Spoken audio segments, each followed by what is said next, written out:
तो के घेरे इंसान को जीवन भर जकड़े रहते हैं, विशेष रूप से वो चाहत जिसे पहला प्यार कहते हैं।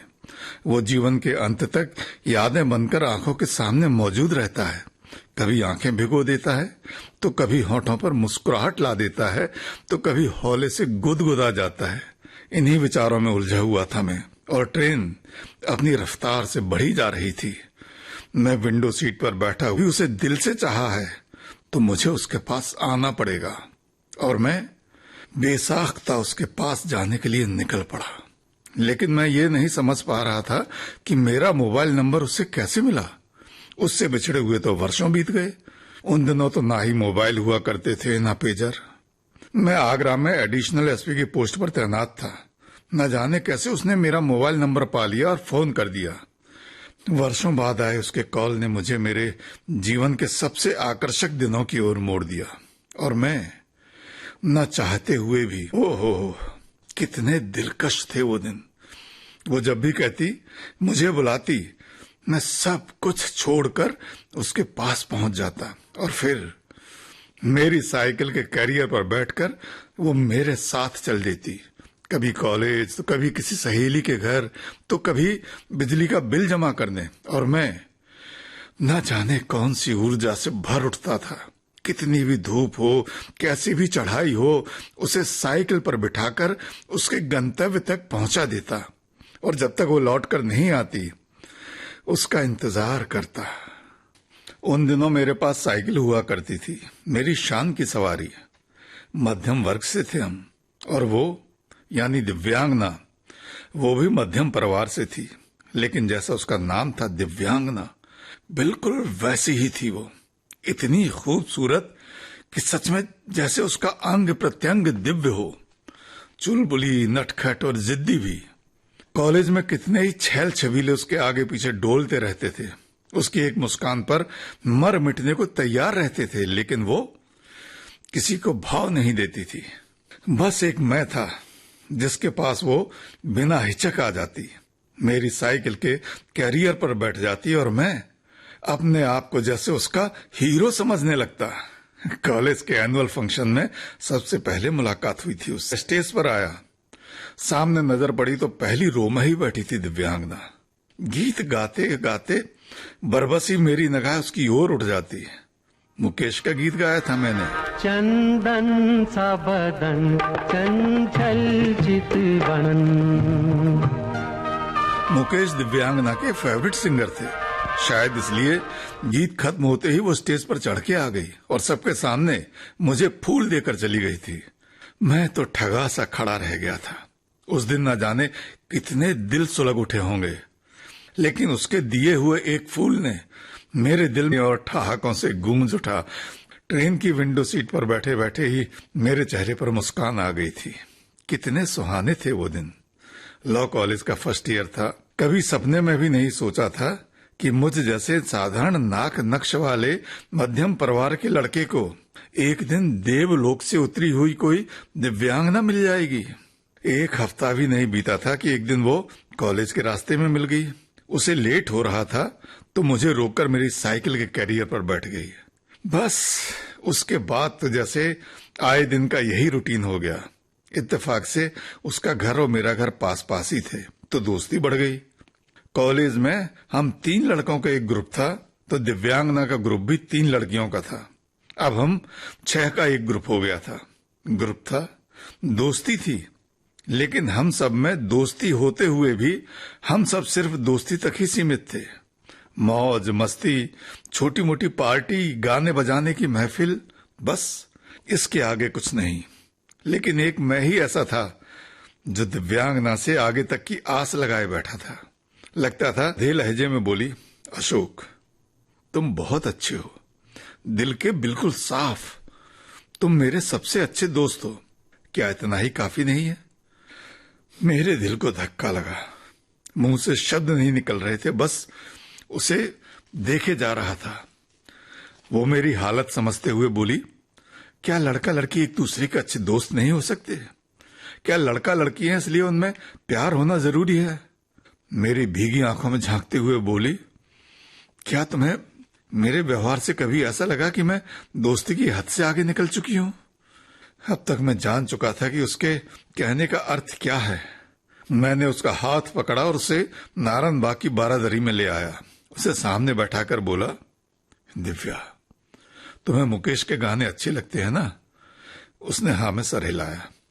मैं भी सिर्फ मुकेश के ही तुम्हारे लिए और उसके कुछ कहने गाना छोड़ दिया था।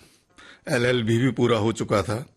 अब कभी दिव्यांगना कहीं मिलती भी तो एक छोटी सी मुस्कुराहट भर होती या कभी कभी वो ही आगे बढ़ के हालचाल पूछ लेती, लेकिन मेरे मुरझाए हुए चेहरे को देख आगे कुछ नहीं बोलती।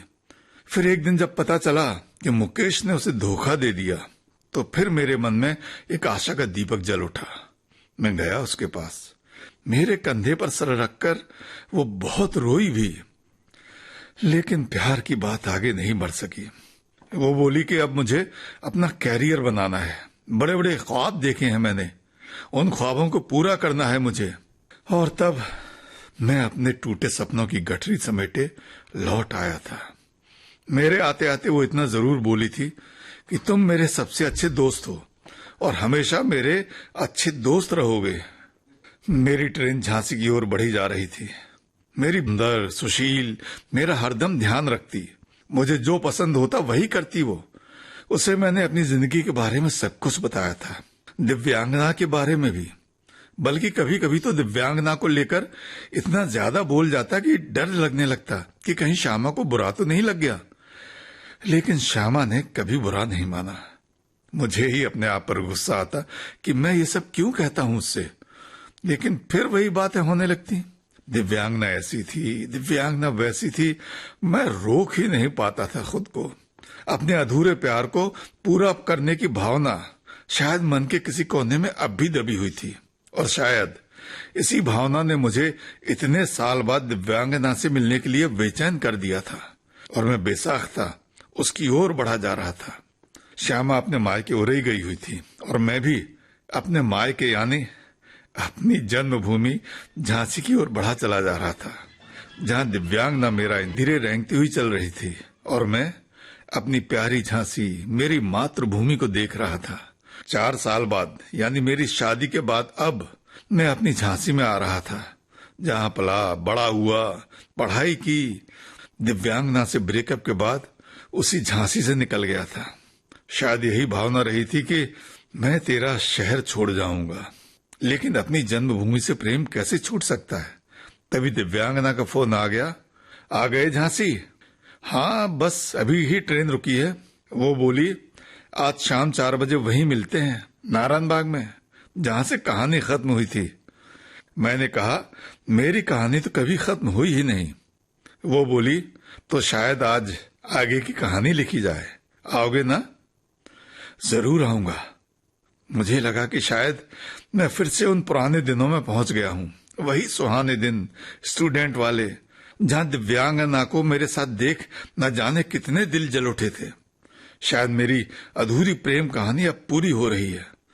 फिर से मुकेश का गीत गाने को मन हो रहा था।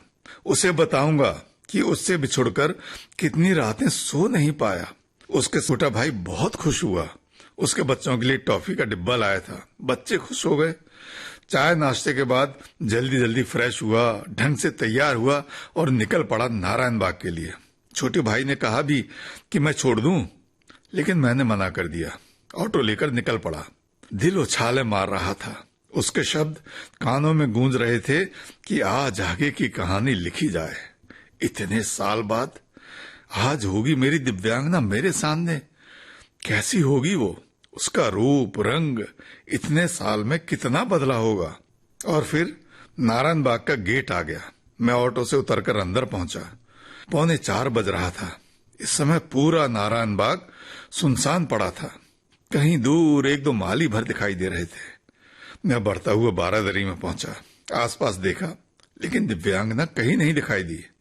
मैं 15 मिनट पहले पहुंचा था तो सोचा कि वो आती होगी, सो वहीं बेंच पर बैठ गया।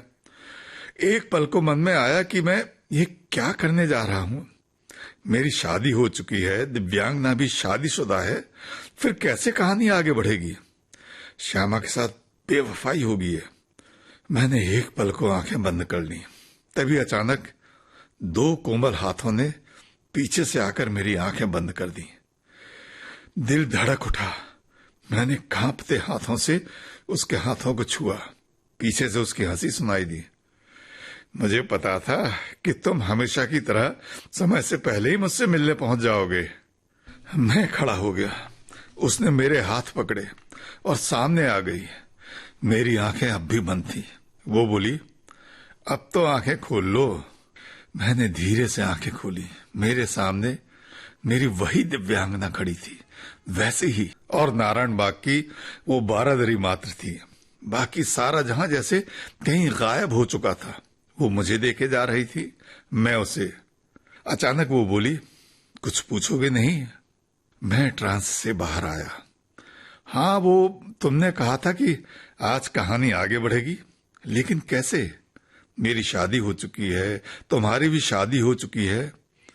वो बोली, शादी के बाद क्या दिल दिल नहीं रहता? मैं चुप था। वो बोली, सच कहूं अशोक, मैं तुम्हें कभी भूल नहीं पाई। मैं अपने करियर को संवारने में लगी थी, तभी मेरी शादी कर दी गई। मेरे पति एक स्कूल में टीचर थे।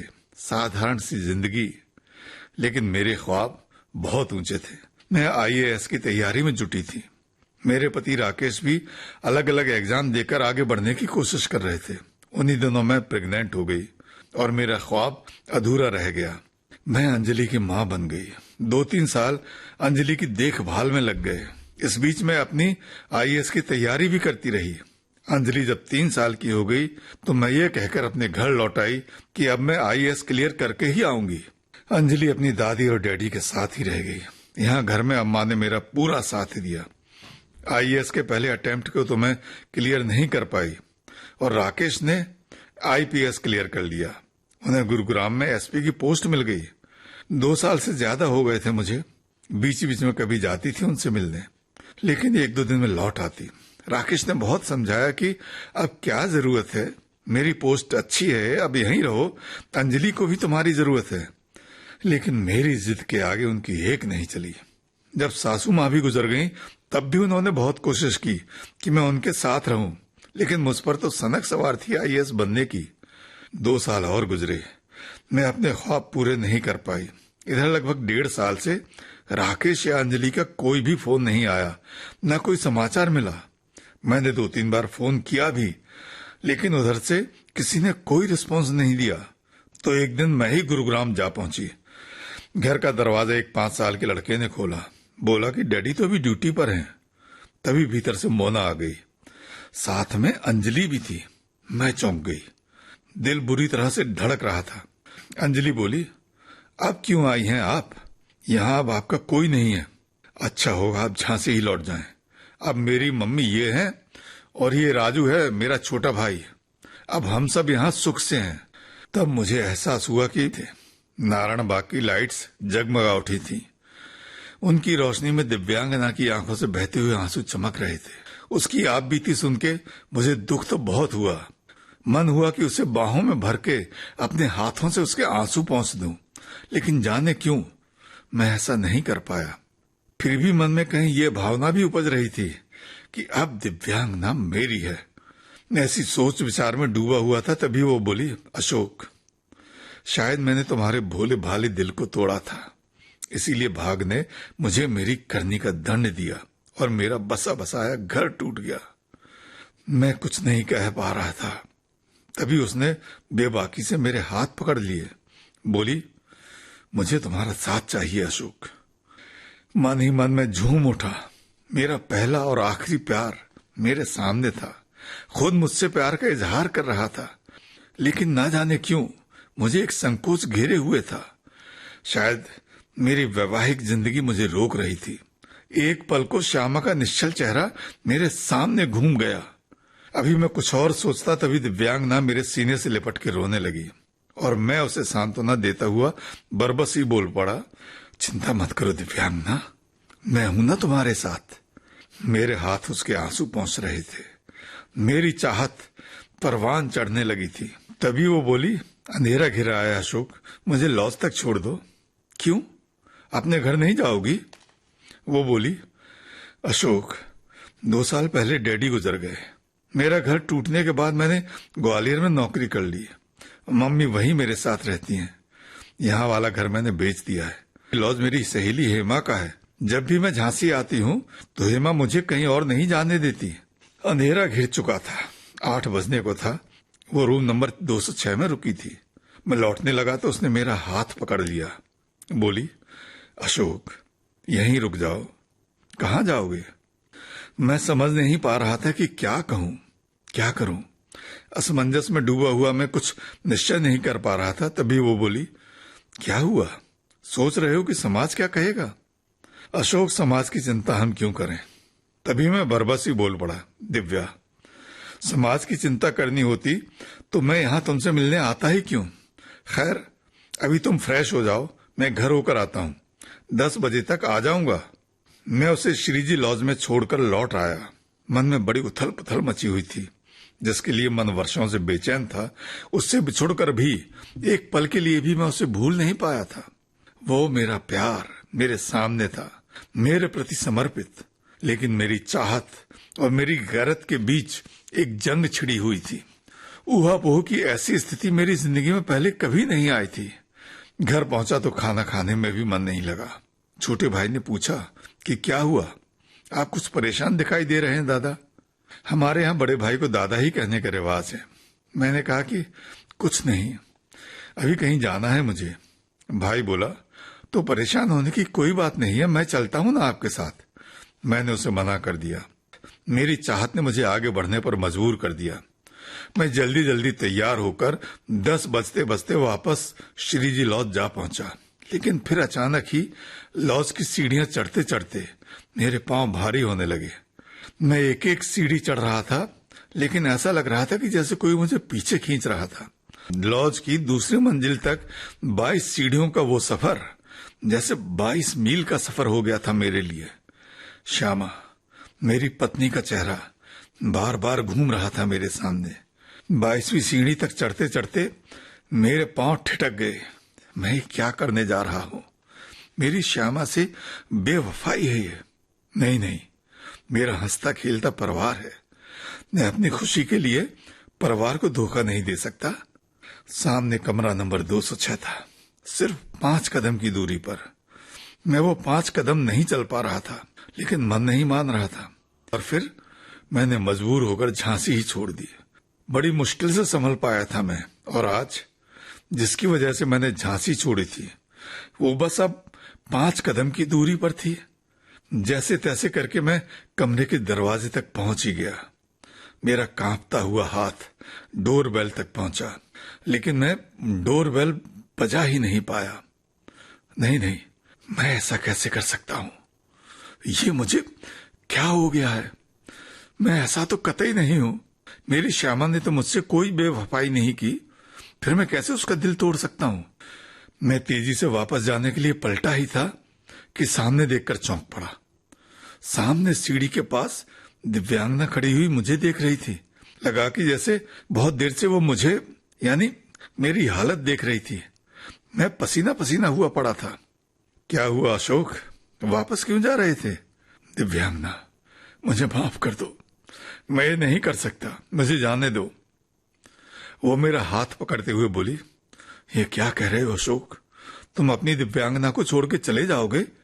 तुम्हारा प्यार, तुम्हारी अपनी दिव्यांगना?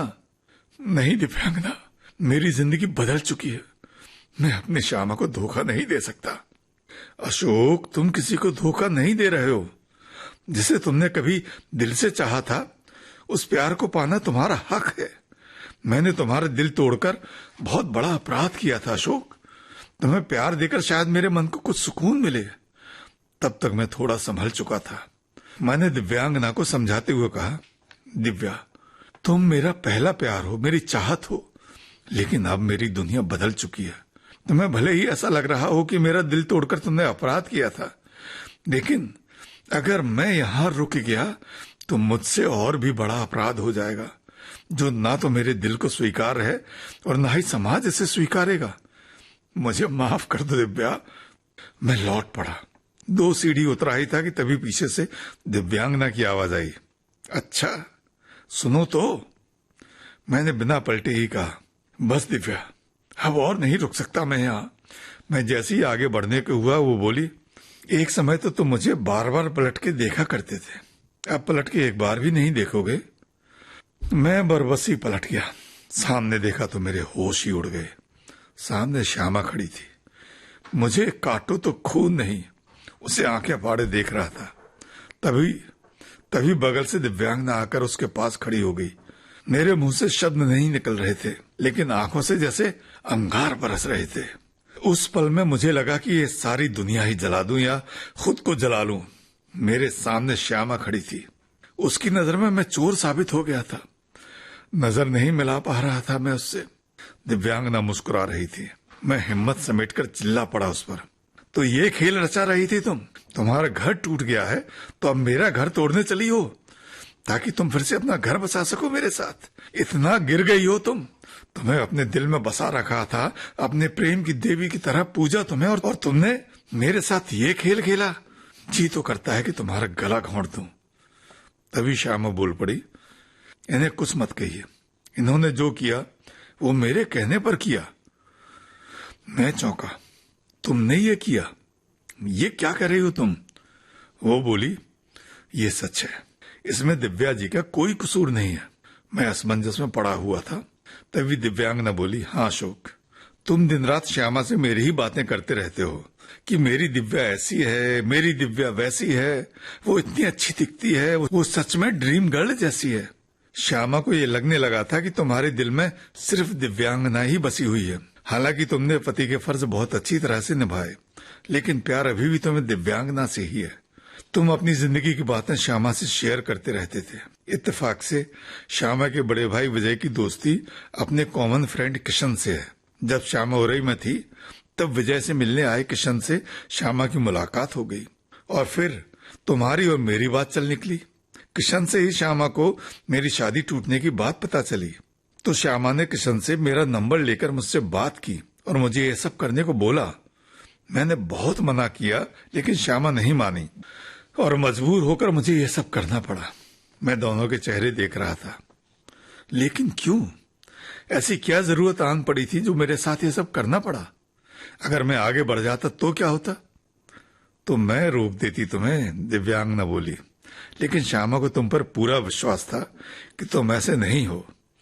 बस ये तुम्हें एक बार मुझसे मिलाना चाहती थी, ताकि तुम्हारी अधूरी हसरतें पूरी हो जाएं।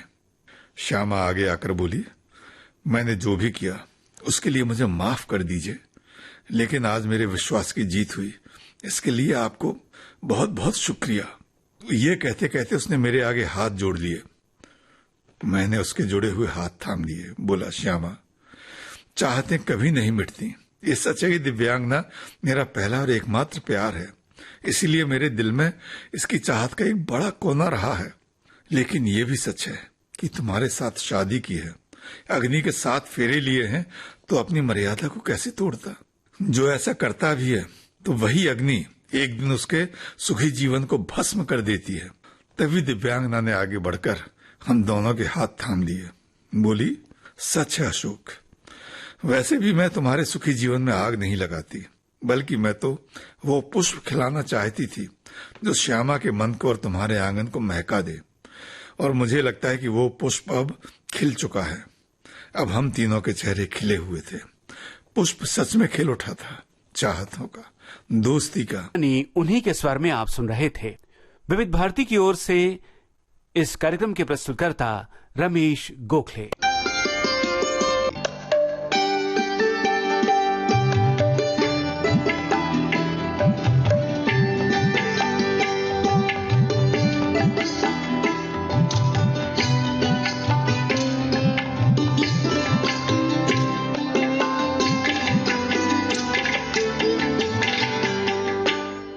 ये है विविध भारती।